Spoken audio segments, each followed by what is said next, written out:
Գործընկեր 2026 թվականի անդրադարձ չենք կատարում։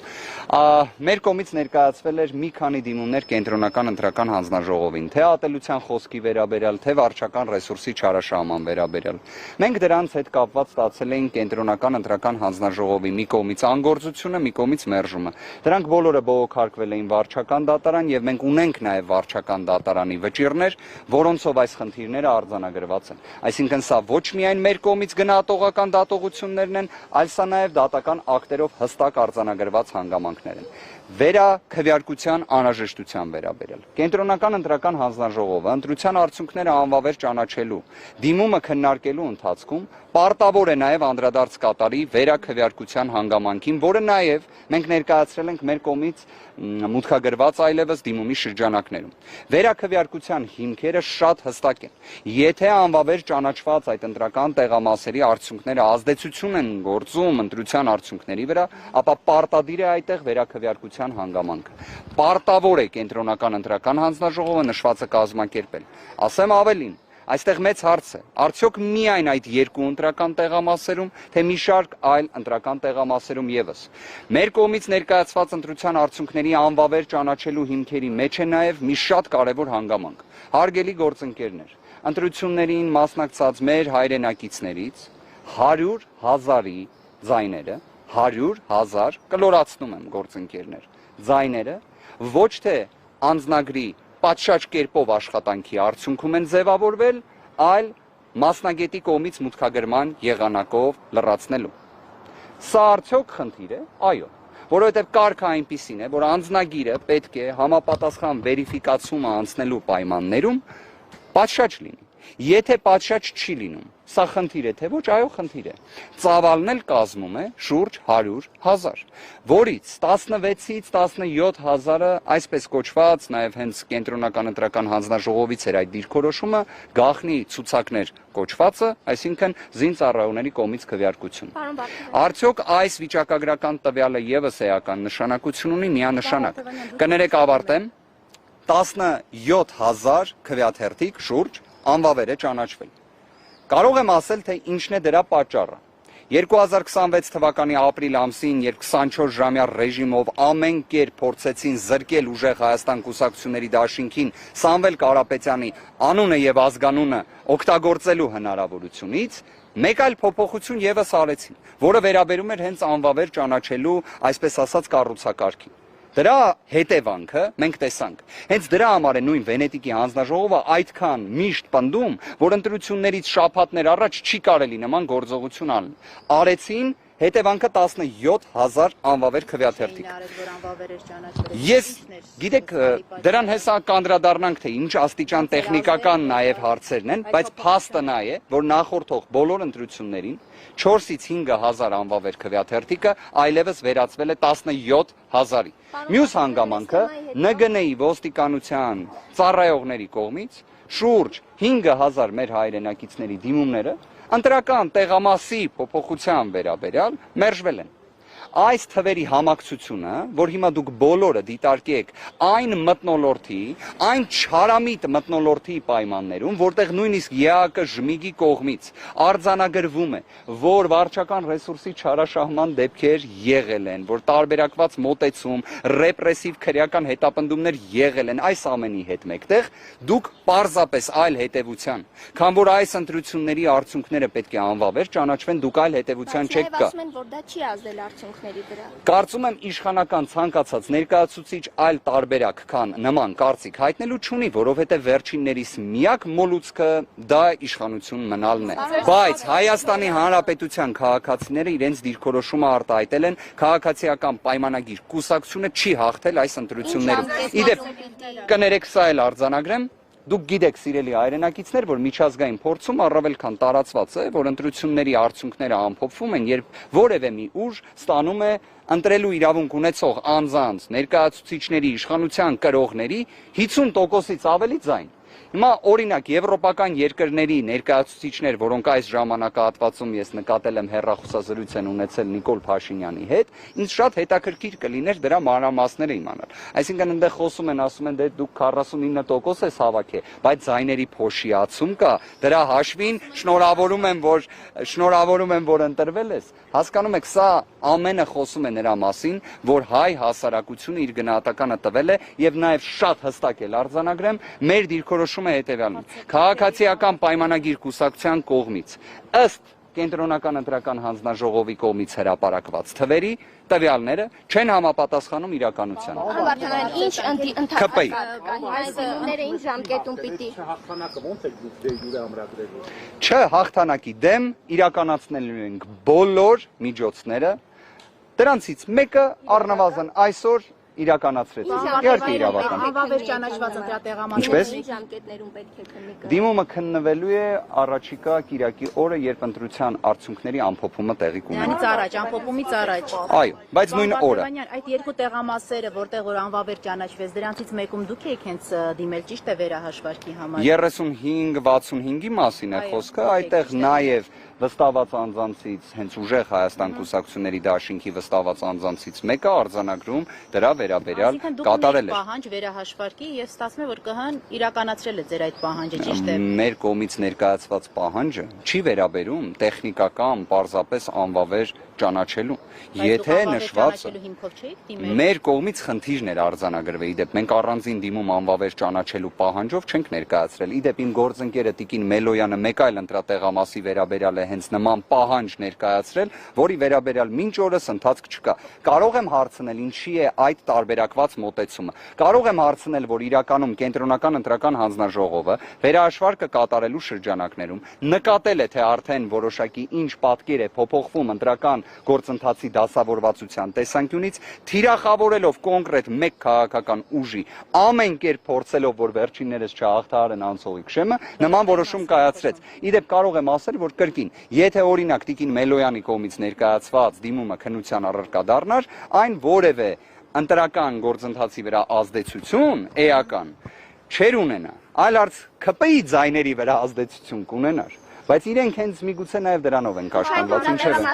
306 քվեեիք ստացել, պարոն Վարդանյան։ Նշված երկու ընտրատեղամասերում հանրագումարով, եթե ասեմ, երկու ընտրատեղամասերը, որոնք անվավեր են ճանաչվել, 500-ից ավելի ձայն ստացել է ուժեղ Հայաստան կուսակցությունների դաշինքը, եւ կարող եմ նաև այս հանգամանքն էլ բացահայտել, ինչպես իմ գործընկերները նշել էին, ինչպես նաև հենց Նարեկը Կարապետյանն նշել էր, մեր կողմից հետևողականություն ցուցաբերվելու է մեր յուրաքանչյուր քվեի վերաբերյալ, եւ եթե մենք կտեսնենք, որ վերաքվեարկության հետ կապված որևէ մի նոր ապօրինություն նաև այդ տեսանկյունից է մշակվում, մենք նաև իրավական որոշակի գործիքակազմ այդ մասով էլ ունենք։ Հիմա բոլոր խաղաքարտերը չբացեմ, բայց բոլոր դեպքերում։ Կարապետյանը նաև հայտնել էր, որ եթե Բարգավաճ Հայաստան կուսակցությունը անցնում է խորհրդարան, օրինակ կարևոր պաշտոնների որոշման դեպքում ընդդիմությունը իր ձայնը ասելու է եւ այդտեղ օրինակ դատախազ եւ այլ պաշտոններ կարող է ԿՊ-ն իր առաջարկած անձին չնշանակել։ Այս մասով իշխող ուժից էլ ասում են, դե հիմա օրինակ Աննա Վարդապետյանն էլ կմնա հավեր ժամանակավոր պաշտոնակատար, դատավորները կլինեն ժամանակավոր պաշտոնակատար, չի լինի։ Գիտեք, ձեր նկարագրածը ամբողջությամբ հենց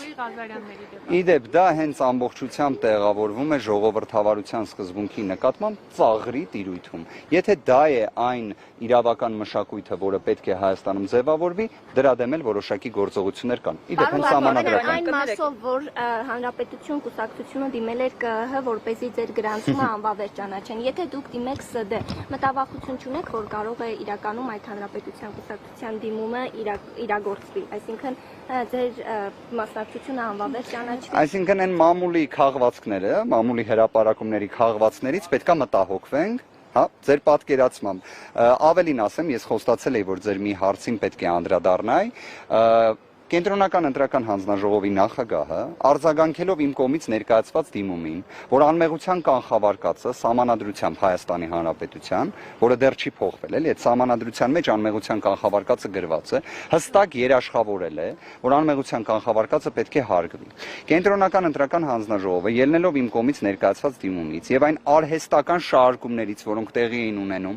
ուժեղ Հայաստան կուսակցությունների դաշինքի վերաբերյալ, երբ ինչ որ օրինակ ձայնագրություն էին հրապարակում, որտեղ ուժեղ Հայաստան կուսակցությունների դաշինք բառը անգամ չի հիշատակվում, բայց վերագրում էին այդ ձայնագրությունը ուժեղ Հայաստան կուսակցությունների դաշինքին, ԿՀ նախագահը խնդրել էր, որ հակակոռուպցիոն կոմիտեի կողմից այլևս ձայնագրություններ հրապարակելու շրջանակներում որևէ կերպ չհիշատակվի ուժեղ Հայաստան կուսակցությունների դաշինքը, իսկ այլ կուսակցության, օրինակ քաղաքացիական պայմանագրի վերաբերյալ, որ ի վերջո մի հատ գոնե այտենց հրապարակում լիներ, ՔՊ-ի անունն էլ չհիշատակվեր։ Այդ գրության վերաբերյալ ԿՀ-ի կողմից ուղարկելու պայմաններում հակակոռուպցիոն կոմիտեն ամբողջությամբ անտեսել է, դրանով սեմացնելով այս կառույցի դերը։ Դիմադիր որոշ շրջանակներ ասում են, որ այս գործընթացները, որոնք իրականացնում են, խորհրդարան անցած եւ որոշակիորեն դեռ բարձ չդարձած ուժերը լավ են, բայց բավարար չեն եւ պետք է զուգահեռ փողոց գեներացվի, որպեսզի ճնշում լինի եւ այլն։ Հիմա փաստորեն իրավական մի հանգամանք էլ բացահայտեմ ձեզ, որ հնարավոր է հասնել հաջողության։ Մի հանգամանք բացահայտեմ ձեզ, իրավական կբացահայտեք հաշվի առնելով այն հանգամանքները, որ նաև եւ ձեր կողմից եւ ընդդիմադիր մյուս ուժերի կողմից հնչում է տեսակետներ, որ իրավական բեսպրեդել է տեղի ունենում երկրում բոլոր առումներով։ Եվ հիմա իրավական բեսպրեդելի դեպ իրավական ճանապարհով պայքարելը արդյոք ժամանակի անիմաստ վատում չի։ Ուր է փողոցը։ Ես իդեպ ձեր հարցը արդեն էի կռահել, բավականին լավ հարցադրումը տվեցիք, սիրով լսեցի ձեզ։ Առաջինը, արդյոք իրավական բեսպրեդել կամ ամենաթողություն արկա է թե ոչ։ Իհարկե արկա է։ Դա տեսնում ենք, կարելի ասել ամեն օր։ Ի վերջո ԿՀ-ի կողմից երեկվա գործողությունները եւս այդ տրամաբանության ներքո են։ Արդյոք դրա դեմ իրավական որևէ մի գործողությունը արդյունավետություն չի ունենալու։ Ավելի հավանական է, որ դա ճիշտ կանխատեսում է։ Արդյոք դա նշանակում է, որ պետք է այն չիրացնել, չէ, այն պետք է իրացնել։ Արդյոք դա միայն իրացնելը բավարար կլինի, չեմ կարծում։ Այն, որ ընտրական գործընթացը մշտապես հանդիսանում է իրավակ քաղաքական գործընթաց, եւ այդ իմաստով պարզապես հենվել է իրավական գործընթացի վրա, արդյունավետ չի կարող լինել, դա կարծում եմ իսկապես տեղին դիտարկում է։ Այն, որ պետք է լինի նաև որոշակիորեն քաղաքական զուգահեռ գործընթաց, կարծում եմ առավել քան ողջամիտ է, կներեք ավարտեմ։ Եվ կարծում եմ նաև այսօր հնարավորություն կունենաք լսելու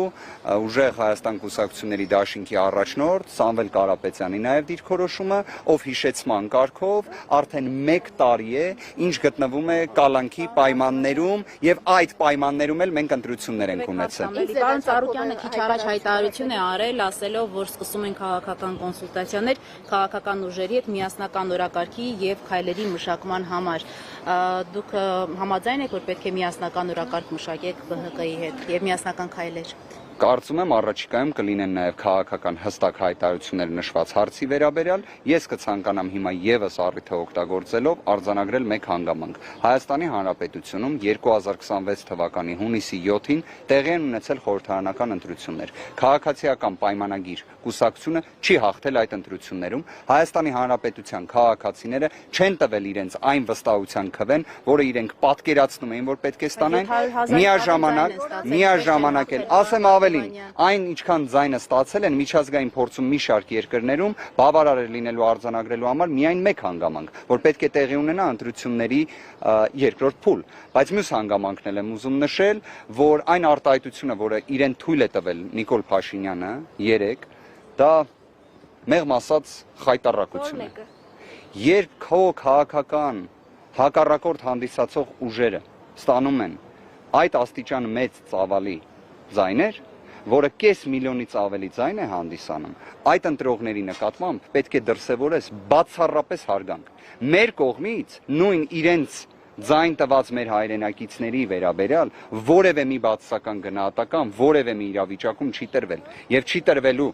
Այլ հարց, որ նվազագույն հարգանք չունենալ քո իսկ հայրենակիցների նկատմամբ մի հատ էլ զրպարտել իրենց, վիրավորել իրենց, ընդհանրապես մենք պետք է ունենանք